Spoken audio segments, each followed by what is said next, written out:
Hi, all, and thank you for joining us today. I'm really excited today to have a guest, Tony Brown, with me. If you don't know who I am, I'm Rachel Jones, and I am a fractional sales manager that focuses in service and software. And Tony is a fellow fractional sales manager, and I will let him share a little bit about his journey on how he got here. If you have any questions for both of us, please put them below, and we will answer them in the chat. Thank you, Tony, for joining me today.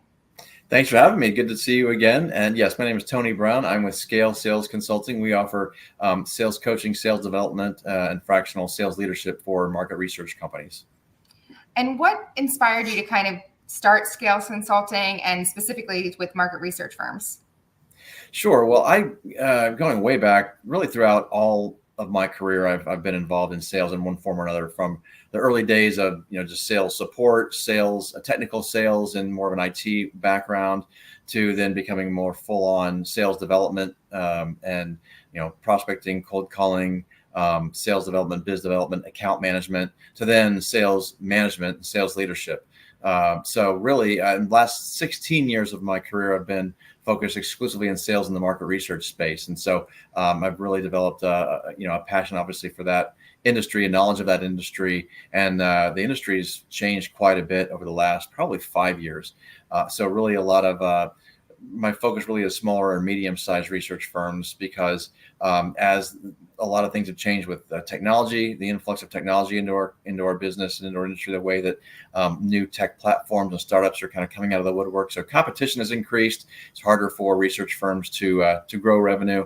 And so really Scale Consulting is really a merger of my sales expertise and my passion for market research as well, to help those smaller and medium research firms get more traction. Okay. And so typically, who are the people that you are reaching out to that are working with you? Like, what exactly would they be expecting when they're working with you, and how do they get started with getting some more sales in their market research given this climate? Sure. Yeah. Market research is an interesting industry. A lot of firms, full service firms that are working with, they're typically research firms that work with a brand. So they'll work with Coca-Cola or Ford or, you name it, Kleenex, any kind of Procter and Gamble division that, in the CPG world. So you name it, they're mostly research firms are working with those brands, and those are their clients. So really working with a research firm, they are researchers first. They really have most of their growth has been historically through, organic growth, word of mouth, as one of their brand clients grows, they grow along with it typically, or, a brand contact that they have at a brand will leave there and go somewhere else and, carry that relationship with them. So they'll grow sort of that way. But they really haven't had to most of them don't, especially in the smaller, medium size, don't do a lot of, full blown traditional outbound sales or business development. So working with me it can be, depending on how they're structured, it can be if they do have a sales team, working more formally with them and helping them with their structure and messaging. Also, if they don't really have any sales people, but they need to get more out there and be more proactive about revenue growth and client acquisition, I take a little bit of a different approach there to help some of their leadership, senior partners, with just getting more comfortable with the sales process. Mm-hmm. What would be a sales fail that you see market research companies kind of running up against? A sales fail, that's a great question. I would say, a lot of them, they're just not really comfortable with that, true proactive outbound, prospecting, or once they speak to a potential client, they're not really sure where to go from there. It could be a number of things, but one of the biggest fails is just getting out there, working through a traditional sales process, helping them close, or certainly as they have a few different, proposals out, how do you work through that, work through that pipeline and manage it effectively? Okay. And you mentioned that they are kind of going through a transition in their industry. What are some trends that you're seeing that are being harmful to the folks of like how they were functioning previously? And what are some of the pivots you think that they're going to need to make moving forward? A lot of it is price pressure, a lot of budgets for those brands that would typically spend money on research. Those research budgets get compressed. A lot of times, especially in any kind of a softening or a downturn of an economy, one of the first things a client a brand client will pull back on as a research budget. They'll say, well, let's save some money. We're not going to spend any money on research right now, which is really, the opposite of what they should do, because in tougher economic times, they really should be doing even more research to understand, okay, what is the pulse of the client, the pulse of that buyer? Where do we need to pivot in terms of brand messaging or packaging or pricing or whatever it might be in innovation? But they're typically, more often than not, pulling back on the research budget as a way to quickly save money. So a lot of research firms are facing some of that pricing competition. In addition, there's a lot of tech that is really flooded into obviously every industry, but it's also hit market research. Market research has been historically, the methodologies are more pure and traditional and proven over many, many years, and they typically tend to stick to these kind of processes and methods and ways. But a big, huge influx of technology in the ways of obviously artificial intelligence, machine learning, and things of that, to try to, like every industry, do a lot more things efficiently and less expensively and faster. But there are a lot of DIY platforms that are coming out of the woodwork that a lot of brands will start to buy up or license up and just give them a try, which is kind of cutting out that research expertise that a research firm would offer. So they're seeing a lot of competition that way. Bigger research firms that do have a lot more powerful branding, a lot more powerful messaging, might be able to, afford to do things more efficiently. So there's competition that way as well. Okay. When you're coming in as a fractional sales leader, what are the challenges that you're running into when it comes to the sales team or the processes that have been in place? I myself have run into those, and people don't like change is the long and short of it. But what are the things that you're seeing that we have to overcome? And when we're approaching, the owners have an open mind, but whether it's the sales reps or the sales team or the marketing team does. When it comes to just really offering a fractional sales leadership engagement? Yes.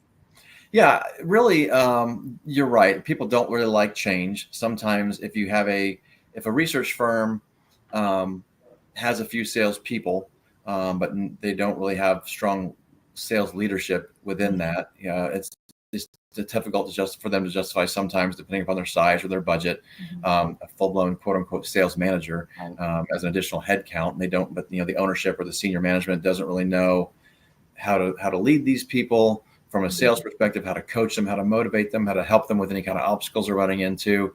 Again, they're researchers first. So some of it is just really gaining their trust, understanding, part of it is being in the research industry myself for 16 years.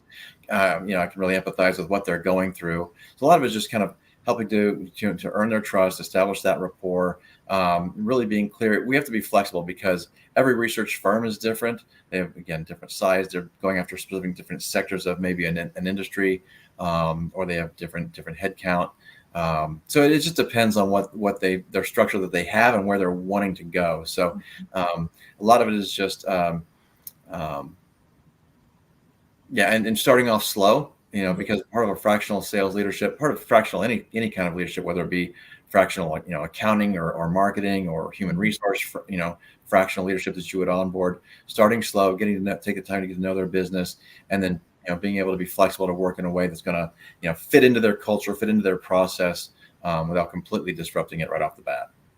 And I heard you say small to mid-size. So roughly, like, employee headcount, who's the most people that are going to find this the most efficient for their businesses? It could be as small as, say, 10 or so people. It could be as large as, 50 to 100 people. It's kind of that small to medium size, is how we define a small or medium sized firm in research. Okay. And out of curiosity, are there some stories that you have about some clients that, you've maybe helped grow or shift maybe their mindset on something that you can share with us? Sure. Yeah. One recent example, similar to what I was describing, firm didn't really have true, outbound sales people, but really they were in a situation where they really needed to get more aggressive with revenue growth, and revenue had been sort of stalling out. So they needed to get out there in a more proactive way, but didn't really know how to get started. And so really a lot of it was just working with their existing team kind of client services type people, know the industry very, very well. A lot of them had been there, for a number of years, knew the company, inside and out, and could really have great conversations about all of the great things that company offered and did, but really were unsure about how to approach new clients specifically in a different way. And once they have a conversation with a new prospective client, where do we go from there? And the whole concept of sales was really somewhat intimidating to a lot of them too. So a lot of it just really was working through explaining the overall sales process, dividing that up into chunks, breaking that down into segments, and understanding you really can. Sales process and sales in general is sort of something you can learn, and you can break that up into different segments, and knowing that helped them kind of dispel some of that, that anxiety that they had with just approaching new prospects, and really also understanding, okay, now that we have a prospect and opportunity out there, we now know where that is in a process. There is a process. Okay, is that person sort of just kicking the tires and exploring things, or they really know we're moving that through this process? They're getting closer and closer to a sale, to closing a deal, or they're falling back out, and knowing that that's okay too. It's a matter of just knowing working. So I really helped work through all that with them, which really the results have been great. Just understanding, I can do this too. I know what to do. I know where to take this from A to B to C. So that was really exciting. The revenue growth has been really very significant for them. They actually are having fun. I mean, it's always fun to get a win, right? Yeah. But now they actually want to go a little bit deeper. They're talking about adding headcount next year, and going deeper with some of the services that I offer. So that's exciting too. That's awesome.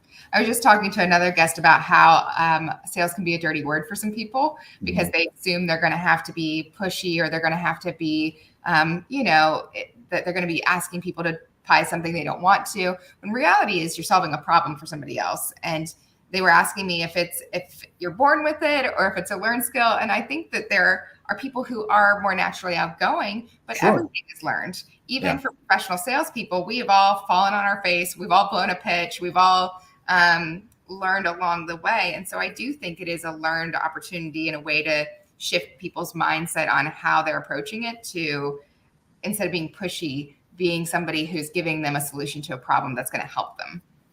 Absolutely. Yeah, exactly. You're right. Exactly. There are people that are more naturally, extroverted and outgoing. But the sales process is something that you certainly can learn.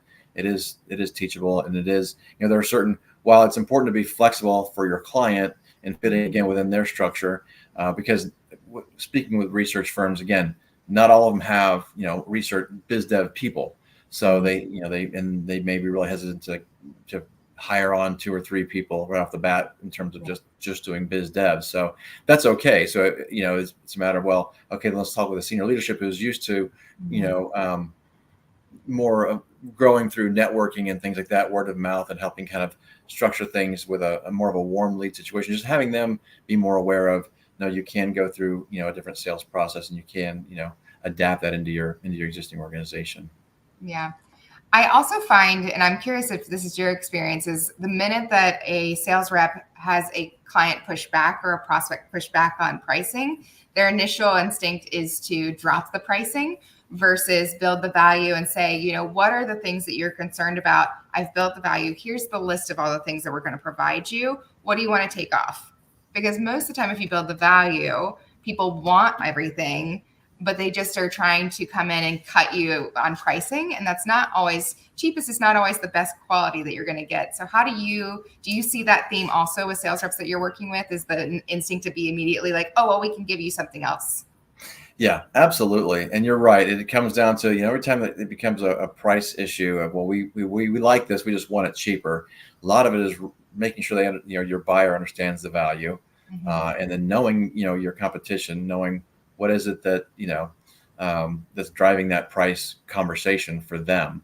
Because again, with increased competition, typically pricing tends to drop. And so, there is a initial, instinct to, oh my gosh, let's just do this cheaper then. But a lot of it comes back to, and I would try to encourage people to come back to, again, yes, the value, but making sure you've really understood, okay, here's a problem that you said you have, client. We've shown how we can address that problem. Trying to get the buyer to help quantify what is that problem costing them. Right. Which goes back to the value, because if, regardless of what your solution costs, regardless of what your research services cost for a research firm, a lot of the things that they may be getting compared to now are some of those DIY tech platforms. They can just say, well, we can get this done faster and cheaper. Well, it's not always going to be better. So really making sure, okay, let's review what it is you're having a problem with, and we've quantified it. It's really costing you this much, and the cost of doing nothing is going to be even greater. Here, this solution that I'm offering you is a fraction of that. So it's really more about that value and that investment that's going to give you an even greater return. That's where I try to steer that conversation. What do you think with all the shifting in technology that is happening? Who do you think in the market research firm is going to be successful moving forward? Is it those that are pivoting quickly as new technology is coming out and maybe partnering with some of that technology? Because, there's that whole concept of human in the loop when it comes to AI. Mm-hmm. You can ask AI or technology to do stuff for you, but it might not always come out the exact same way that you would need it to. You could ask ChatGPT something and it's going to come out so automated. And I think there's going to be a lot of noise coming out, and that human touch is going to be really important to keep, because otherwise people are going to just get overwhelmed with the amount of information coming to them. So what do you think is going to make some of these marketing researches more successful as these technologies are coming out? Yeah, that's a great question, Rachel. Certainly the key is to yes, begin adopting some of those technologies and partnering with a technology platform that's offering, say,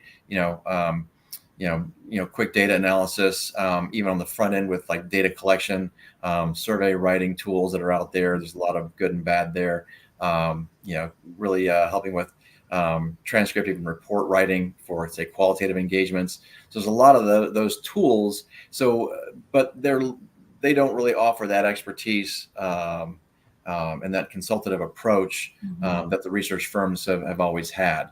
And so that's where the gap is. So for those research firms that can help, yes, incorporate some of that into their offering and be able to quickly decipher sort of the good, the bad, and the ugly of what those tools offer. And as that starts to shake out, I think that'll mature a little bit. But yeah, that is going to be certainly key. Keep your, why you've been so successful for all these years is really your expertise and your consultative approach.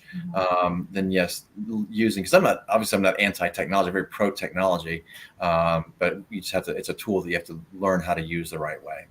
Yeah, I think I saw, I just took a class a couple weeks ago, and there was about 15,000 AI models that are coming out in different categories. And she was scrolling through a map, and there was a wild amount of information. So I think being able to cut through the good, the bad, the ugly, and telling your clients, hey, this is actually what's going to be the most efficient for you, is going to be helpful moving forward, because there's just going to be an overwhelming amount of things to try. Sure. Now, as a marketing firm that's listening to us today wants to work with you, what does a typical engagement look like with you? Do they start out with having a conversation with you on what's going on with them at the moment, and then come up from a game plan with that? Absolutely. Yeah. Again, every client's different. They're at a different stage, and where they want to go is different. What they're capable of doing now versus 6 months versus 12 months from now is going to be different. So a lot of it is just working with them to say, okay, well, do you just need a quick introduction to a sales process and getting you on the right feet to help get more comfortable with sales and walking through a sales process and closing more business? How do I, knowing what to say when you get a client on the phone or a prospect on the phone, and then it's sort of a limited engagement or a one point in time engagement, and then we, move on, see how you do from there. Or it could be a fractional leadership situation where, and again, like we talked about earlier, it's just a matter of, okay, you've got a team or a few people in sales, but they're not really being led well, they're not being managed well. You don't really know as a business owner how to do that for them. So that's where the fractional leadership can come into play. So when certainly it's very common for one moment in time type of an engagement to then lead to, more of a fractional ongoing role. So a lot of it is just, for me personally, being flexible to understand what those research firms need and being able to adapt that, to something that fits for them. I think the people that are at the top of those companies are wearing a lot of hats. And if I can take a hat off and give them a little bit lighter workload to focus on the things that they truly enjoy, that's the part where I like to help folks at. And I think you're similar in that. But we will go ahead and tag your website below. And as people are interested in working with you, if they have a marketing agency that they are a marketing firm that they would like to connect with you, I would encourage folks to do so. And any questions that they might have, they can put it below in the chat and we'll get to them. Thank you so much, Tony, for joining me today. I really appreciate it and getting your viewpoint. Thank you, Rachel. I appreciate the time. Have a lovely day.